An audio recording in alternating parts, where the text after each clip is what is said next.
Good morning, this is John from Clock Repairs Merseyside. I just thought I'd do a video which may be of interest to some people. Okay, the dial in front here, as you can see, is a brass dial.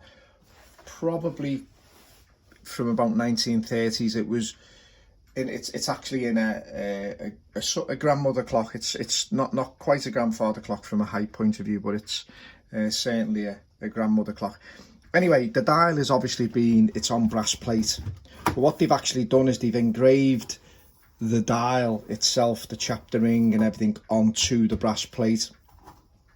And obviously then it's got decoration, i.e. spandrels and stuff, which I'll show you.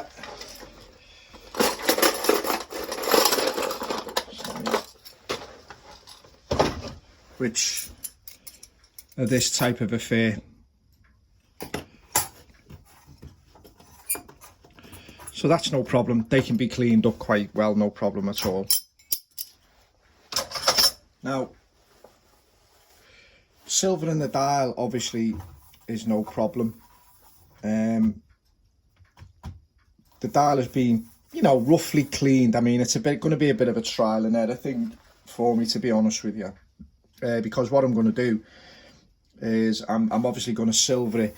And my main thing, which I'm having a bit of a thing with, I don't quite know how to attack it at the moment, is, and I think from time to time in this business we always come across certain things and we're a little bit unsure how to tackle it.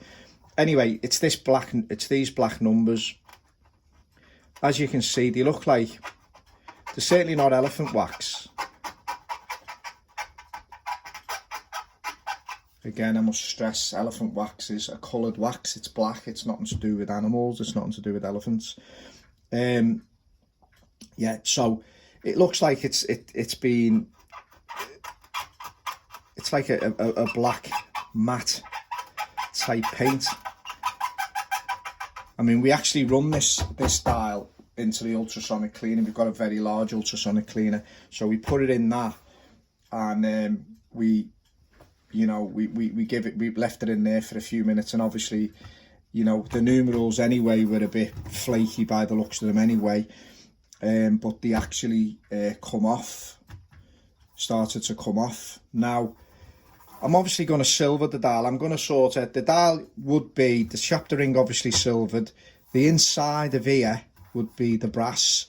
Obviously the plate is brass, and then you've got your spandrels, and then up the top here you've got another thing. So obviously I'm going to carefully silver the dial. I'm going to go round it and silvering that, keeping things as close as I can, and then I'm going to do the same there. And I'm going to try to rub off,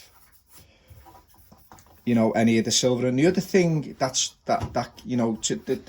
think the action of silver and powder, if you can neutralise that action by using obviously the cream of tartar, or I seen a great video the other day. I should have noted it, but there's a great video on silver and dials. I mean, really good. I mean, and he after he'd done the silvering of the dial, he used bicarbonated soda as well to neutralise it. And anything, try anything, because as you know, we do get them odd marks, coming through where obviously it hasn't quite been neutralised and things. So yeah, I think anything. So that's what I'm going to be doing from now on as well. I'm going to be hitting it with the cream of tartar, then I'm going to hit it with the bicarb as well, and see what goes on. But obviously I'll neutralise round here pretty fast. And then I'm going to obviously then carefully rub off any silver, and just to get best results really on that, like everything. Now, getting back to these numerals again. Now,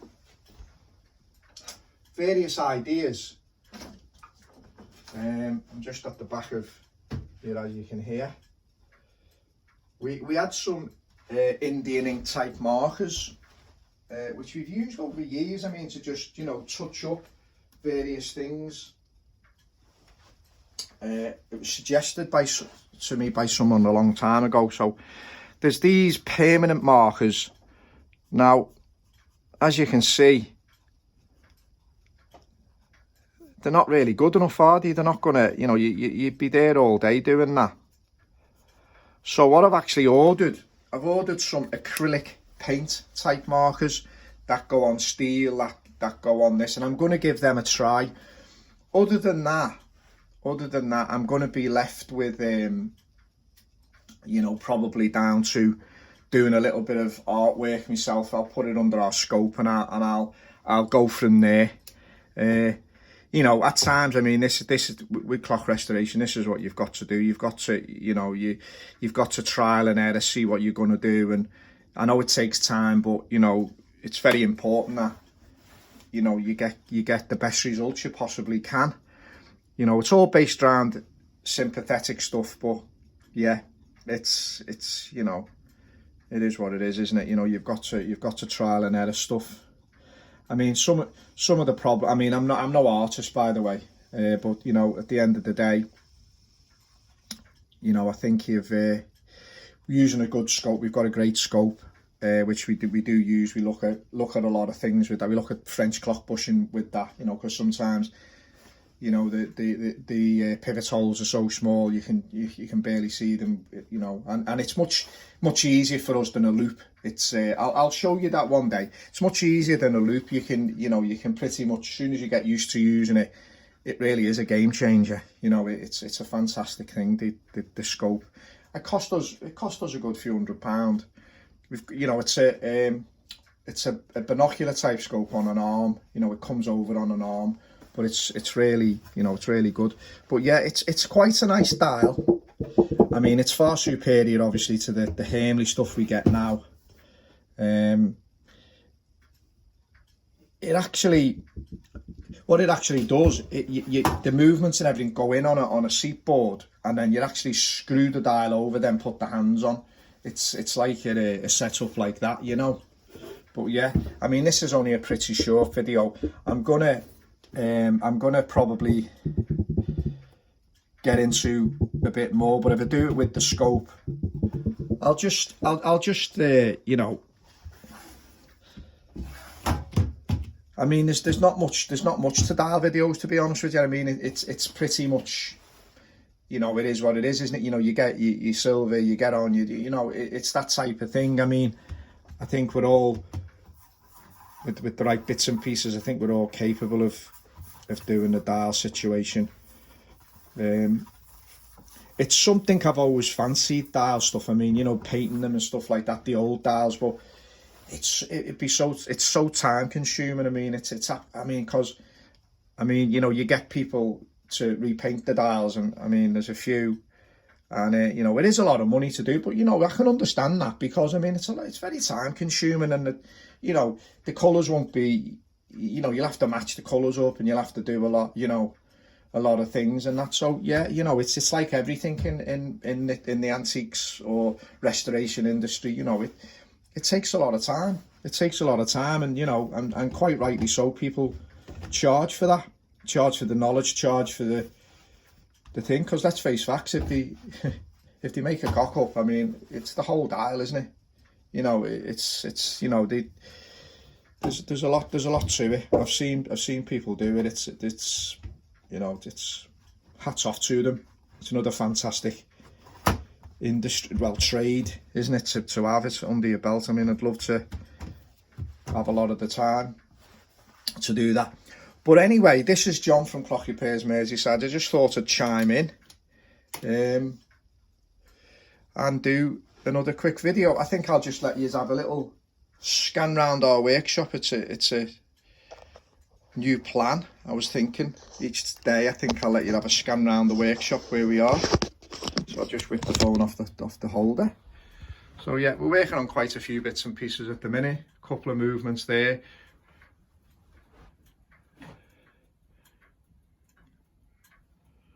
Clock working away there, a grandmother clock again. Yeah, as we come round, same stuff. You've seen lots of it, but yeah, nice American clock there. I'm going to do a little video on that. Quite interesting clock. Actually, the guy that brought it into us is American, but I don't know whether I've done anything. But I'm going to do a Seth Thomas, but I'm going to do a few things on that. Quite an interesting clock, that. bit different from your normal set Thomas stuff. Yeah, our usual setup. Got our heaters on for the first time this morning, so the cold's coming in, so my electric bills are going to be going up, so I'll you know, I'll have to be living on beans on toast, I think, for a while, because you know, our little mini lathe there, our watchmaker's lathe there, cracking little lathe that. One of my very first videos that was, but yeah, that's a great little lathe, that is. Great little lathe. Got our Wi-Fi fitted now from this well-known telecommunications company. To be fair, an absolute bag of, but there you go. Wouldn't it be great if we all had a consumer, like where people get stuff off these companies and we've done videos on them and it was legal to do, and you went on the thing and told the truth about them, and that it'd make interesting stuff. It really would. I start a channel doing that. These companies, get a load of information off about these companies and do a video in my direct and honest situation. Make some interesting videos about them. You know, that's it. Anyway, this is John from Clock Repairs Merseyside. It's now 25 to 8 in the morning. Have a fantastic day. And maybe someone could chime in and give me a few ideas on that dial. I mean, I'd appreciate that. It'd be something worth reading and looking into, you know, having a go. Anyway, John from Clock Repairs Merseyside. Have a great day. Thank you.